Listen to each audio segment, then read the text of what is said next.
Okay, I think we can get started now. So, today, as part of our pre-summit webinar series, I will be hearing an update from one of our new working groups, the Working Group on Climate and Health, and I'll pass off to you, Kris, to lead the presentation. Thanks, Sam. Well, hello, everybody. Thanks, Sam. Thanks, Mike. Good to see all of you and many familiar names. Very excited to be here alongside my co-chair on this, Dr. Regina Bures, presenting on behalf of our new US CLIVAR Working Group on Climate and Health. You can see our fancy logo right there on the slide. We actually officially launched, I think 5 days ago, technically. So this is less of an update and more of an introduction, I think. In fact, this presentation follows pretty closely to what we shared with the US CLIVAR Interagency Group back in January, because little has changed since then other than confirming our membership. So we are just getting kicked off, and perhaps that's a really good time to be presenting this to get broader feedback and input from the US CLIVAR community. So speaking of that and membership, so when I scrolled down, did it go to the next slide? Okay. Yeah. Okay. Thanks. Yeah, speaking of the membership, Regina and I should probably introduce ourselves as well as tell you about the full membership of this working group. I'm Kris Karnauskas. I'm an associate professor at CU Boulder. I know many of you from various other US CLIVAR activities and other things. And Regina, would you like to introduce yourself? Thanks, Kris. I'm Regina Bures. I'm a senior scientific advisor at NHLBI, which is the National Institute of Heart, Lung, and Blood. And I'm glad to be part of this group. I look forward to this working group. Yeah. Thanks, Regina. And we're going to sort of share this presentation. I'll hand it over to Regina for part of it. But we as co-chairs agreed wholeheartedly, and this is the case in probably most US CLIVAR working groups, but we needed to build a working group that reflects the diversity of our fields and have a balance of experts who come from both the traditional climate and health disciplines and those individuals who have a demonstrated knack for interdisciplinary collaboration. And so that was really on our minds when we were building this working group. And I have to say, I don't remember what it was like in previous, I've been a part of a couple of working groups in US CLIVAR, but in this case, our only problem was narrowing it down between Regina and I, and input from the US CLIVAR community, both especially PPAI and the project office. We actually have a really deep bench in this space. So I'm going to just say a few words here about the members so far. And as of now, we have 14 members confirmed, including the two co-chairs. And we're in the process of confirming the remaining 4 members. So so far, Regina and myself. The other members who are confirmed are Rachel Baker from Brown, who's an epidemiologist, Jane Baldwin from University of California, Irvine, who's a climate dynamicist, modeler. She's into climate risks and extreme events, and she has some experience in the climate and health space. Kai Chen, who's from Yale, an environmental epidemiologist, air pollution, exposure assessments. Naresh Devanini from City University of New York, who's into hydrology, risk management, probability statistics, and machine learning. Ryan Harp from Northwestern University, actually now is jointly with NOAA and the Center for Disease Control. So he's no longer at Northwestern, but he's a climate dynamics, climate modeling, climate observations person. Morgan Goris from Los Alamos, who's an infectious disease dynamics expert and modeler. Aaron Mordechai from Stanford, who's an infectious disease ecologist, also in mathematical and empirical modeling. Cece Sorensen from Columbia. She's part of the Columbia University Climate and Health Program, one of the bigger leading programs in climate and health. And she's an MD, and she studies heat stress and women's and community health. Gabe Filippelli, who's at the University of Indiana. He's actually the editor-in-chief of AGU's journal GeoHealth, and he's a biogeochemist who studies global environmental health. Lee Newman, who's at the Colorado School of Public Health here in Colorado. He is also an MD and an environmental and occupational health scholar. Matt Newman, no stranger to US CLIVAR. He's at NOAA PSL, and he's into climate dynamics and climate prediction and applications. And Jeff Shaman, also at Columbia University, I believe the director of the Columbia Climate and Health Program. And he is actually has his roots in climate dynamics, worked at Lamont for some time, I think, and he is now an infectious disease transmission modeler. So as I said, we tried to put together a working group that really reflects the necessary breadth, but folks with a demonstrated track record of collaboration and all aspects of diversity we tried to bring into this. So that's our working group right now, but stay tuned because there will be 4 more soon, hopefully. So now on to sort of the basis for this working group, because it is a bit of a different kind of working group, I think, than US CLIVAR, at least the ones that I've been familiar with. So, and this is US CLIVAR, but as you've probably heard, it's really actually the medical and public health community that's really been banging on the table very loudly, and whose voices have been growing over the last decade or so in regard to the importance of climate variability and change. Effectively, the stuff of CLIVAR. And just a couple of superlatives here, and I won't take up too much time today on these sort of introductory things, but it's really something I think that the World Health Organization says loud and clear, that climate change is the biggest threat to the health of our species. And the Lancet, which is the oldest peer-reviewed medical journal in the world and the highest impact journal of any kind in the world, says that the top priority is investments in research at the interface of climate and health. Okay. And so, like anything important, this is easier said than done. So tried to split this into what's going well and then what's preventing us from realizing our full potential as a pair of traditionally separate research communities. So there are a growing number of scientists engaging in research at the climate and health intersection. I've been having fun trying to be one of them. And there are centers and degree programs popping up all over the US and probably the world. And there's infrastructure emerging at national and international levels. So we'll comment on that a little bit in a minute. So that's happening very quickly, really quickly.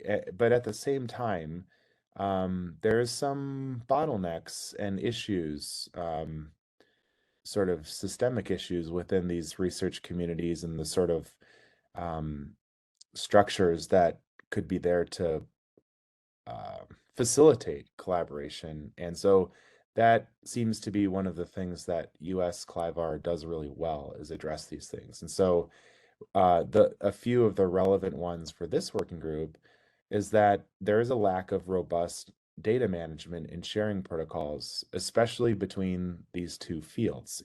Even within our own fields, as most of you probably know and have your own anecdotal knowledge of these sorts of issues within our field, but imagine these issues when you're bringing together scholars from disciplines that take a very different approach to data management, for example, and access to the data.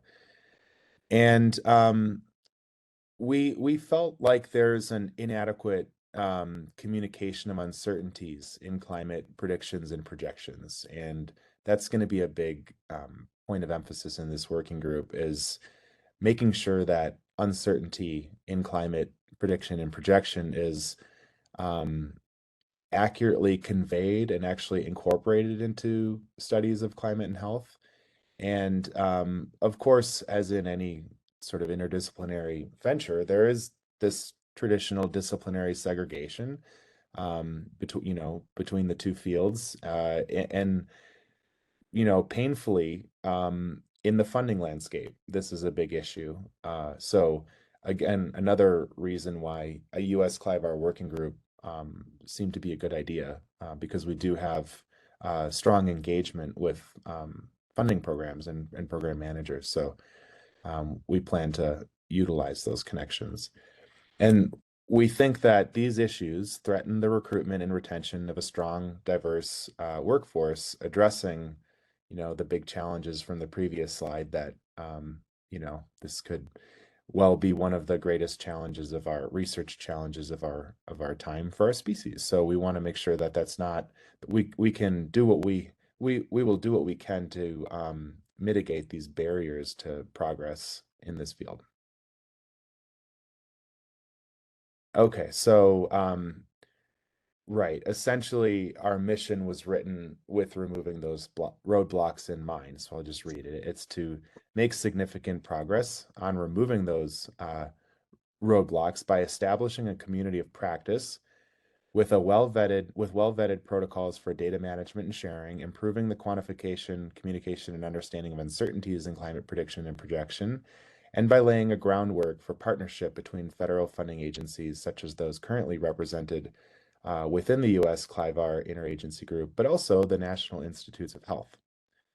And then our vision, so, what the world looks like when we've succeeded, is a scientific community in which researchers can join interdisciplinary teams, access and share data, and be able to see a path, like a career path, towards sustained funding and succeed in harnessing the current state of the art in climate prediction and projection toward limiting the adverse effects of climate variability and change on human health. Okay, and so now I'm going to pass it over to Regina, who's going to discuss the specific objectives, tasks, and deliverables of the working group. Great. Thanks, Kris. So there's 3 primary objectives for this working group, spanning data management, best practices, and research gaps. The first objective is to address data management, accessibility, and integration issues within and across the climate science and health sectors. This is a common issue with making progress in interdisciplinary areas. Access to high quality and well-documented data is an ongoing issue cited as a blocker for climate and health research. To address this, we propose to explore and characterize the current landscape on data management and accessibility, seeking examples of successes in other interdisciplinary communities that we can emulate to bring together data from climate and health. And the deliverable for this objective will be to write and publish a commentary or opinion article emphasizing the gaps and possible models for increasing interdisciplinary collaboration on climate and health through improved data management and accessibility. Our second objective focuses on developing best practices for incorporating climate uncertainty into climate-driven forecasts and/or projections of health outcomes. There is no widely recognized methodology for incorporating different forms of climate uncertainty in climate-related health forecasts or projections. We're proposing a survey of the existing literature, looking at where there are extant cases where climate uncertainty or climate just certainty is incorporated into health climate predictions, and develop a slate of best practices. Again, the product of this would be describing the best practices that we've identified in a paper, highlighting those for specific scientific applications. There may be some variation, and potentially hosting a hackathon for hands-on training towards incorporating climate uncertainty into climate and health research. This would be a great addition to the health component. Next slide.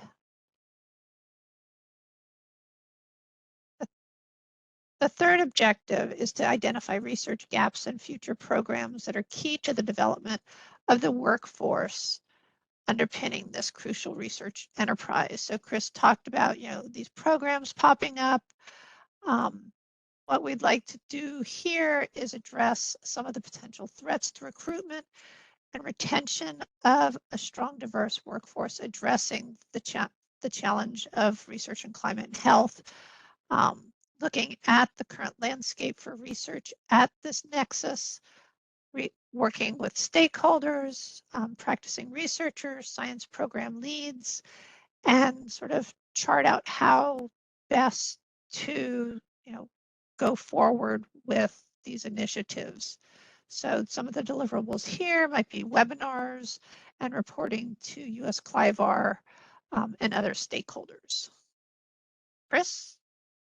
Thank you, Regina. And I just want to clarify, because this third objective sort of reminded me when I said that there are programs popping up all over the place, they tend to be education focused. And just from personal experience, it seems there are fewer roadblocks right now to establishing those programs and developing degree programs or certificate programs, graduate programs of this nature. And so this seems to be widening the pipeline of scholars in this space. But at some point, you're sort of, well, you're never done learning, but at some point you need to start doing, you're doing this so that you can be a thriving researcher in this space, or at least that's one good reason for it. And so that's when I said programs, it is largely the educational side. And we're looking at the end of that pipeline. What's there at the end for those early career scholars who are very interested in this research space?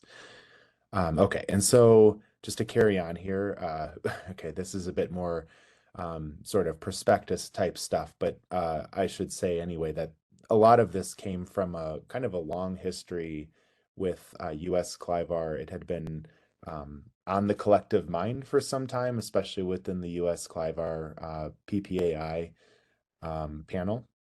And so we do plan to engage closely with PPAI as sort of our direct liaison or conduit with, into the traditional US CLIVAR community.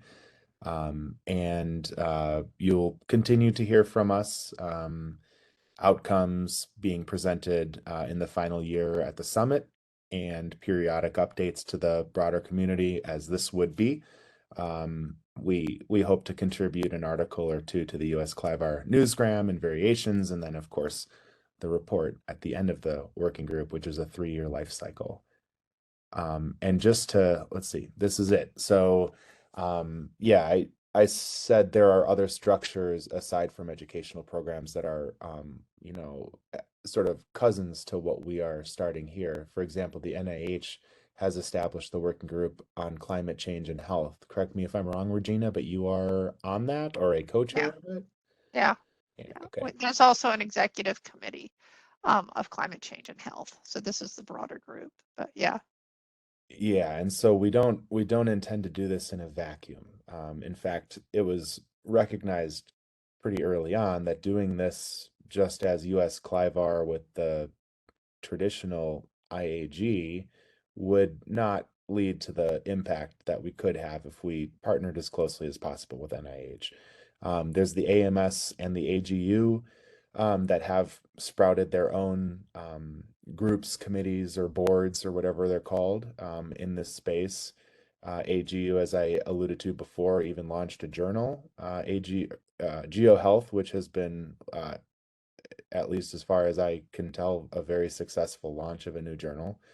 And then the National Academy of Medicine Grand Challenge on Climate Change, Human Health, and Equity. And so I'll sort of close there. As a reminder, this is the very beginning of a 3-year life cycle working group within the standard US CLIVAR framework of working groups. And so we have a timeline for these various objectives that Regina spoke about, but I'll stop there, and hopefully this leaves enough time for a robust discussion with the community.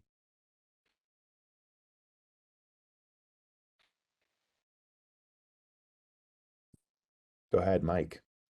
Yeah, just a nice overview presentation, Kris and Regina. I just also wanted to add for everyone's information that this is jointly sponsored. So from the get-go, from the start of this effort, and the way that it was proposed by Kris and Regina was to have buy-in from the funding agencies to help co-sponsor. So we do have 50% of the funding being provided by our interagency group of programs and the other 50% by the NIH. And I think specifically, Regina, correct me if I'm wrong, it's the National Institute of Environmental Health Sciences that's providing the balance of the funds. Yeah. So we're off to a really good start in terms of the partnership between our communities and interagency buy-in. Thank you. Weston? Yeah, thanks, Kris and Regina. This was really interesting. It looks like a promising working group. It really resonated. The challenge that you highlighted about data is one that I think is very common across interdisciplinary research, as you mentioned. And I was interested if you had examples of interdisciplinary fields where this has worked well, or where there is a successful data management plan for the two fields to be able to collaborate.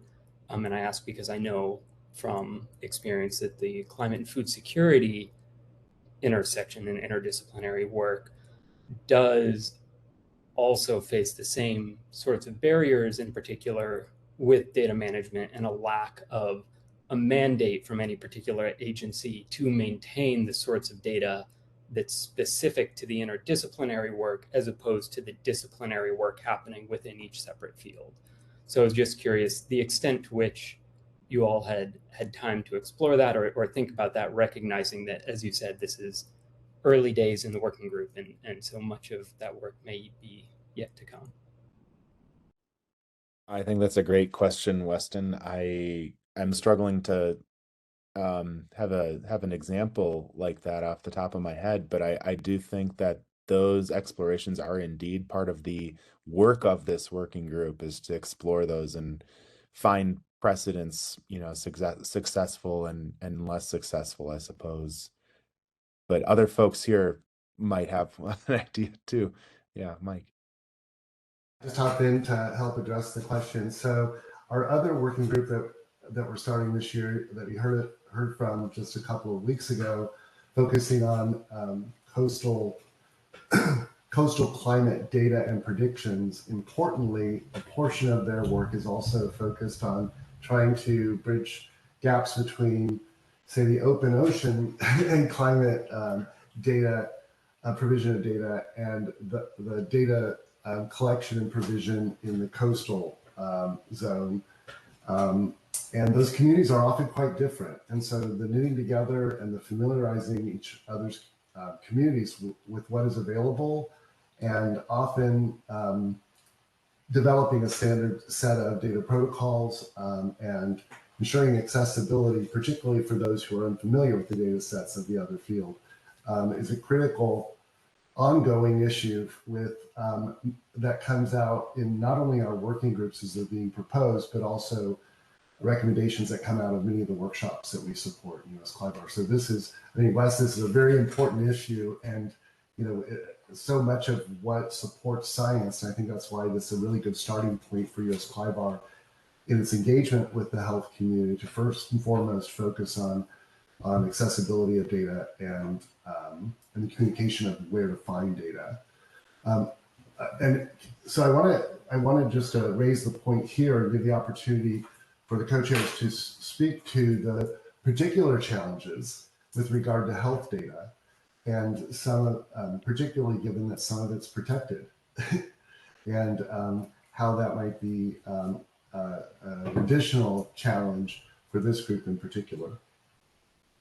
Yeah, good question. And just Antonietta, I see your hand as well. I guess, Mike, if connections between subdisciplines in the geosciences was fair game, then I would have brought up the Toga program, which sort of pioneered this when atmospheric scientists and oceanographers weren't even talking together. I feel like health and climate is like a little more, kind of we all just met. So yeah, before let us maybe Regina and I will sort of spin our wheels in our brains about Mike's question, but I can give you a quick, because we have the opposite side here at NIH. It's like, environmental data or social determinants of health data is just, it's a different world.